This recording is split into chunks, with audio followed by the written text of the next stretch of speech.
Iran imeweza kufanya mawimbi manne ya makombora yaliyorushwa leo katika ardhi ya Israel kutokea Iran siku ya leo.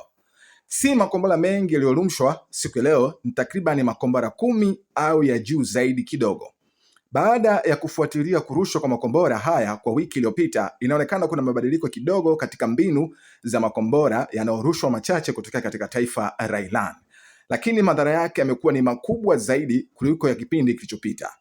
Urushwaji wa vipindi tofauti vya wakati ambao umetokea katika ardhi ya Israeli katika muda tofauti wa siku ya leo umeleta madhara makubwa katika taifa hilo kuwahi kushuhudiwa katika taifa la Israel.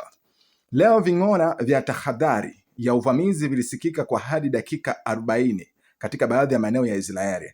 Mmoja aliharibu kituo kidogo cha umeme na kuangusha umeme kwa wakazi 8,000 katika eneo la bandari la Ashdod. Sasa umeme umeweza kurejeshwa, na hii inakuja kwa gharama ya kifedha kwa Israel. Kulingana na mkurugenzi wa mamlaka ya ushuru, hadi sasa madai 40,000 ya fidia yametolewa na wana Israel, jumla ya dola bilioni 1.3. Majengo 30 yatalazimika kubomolewa.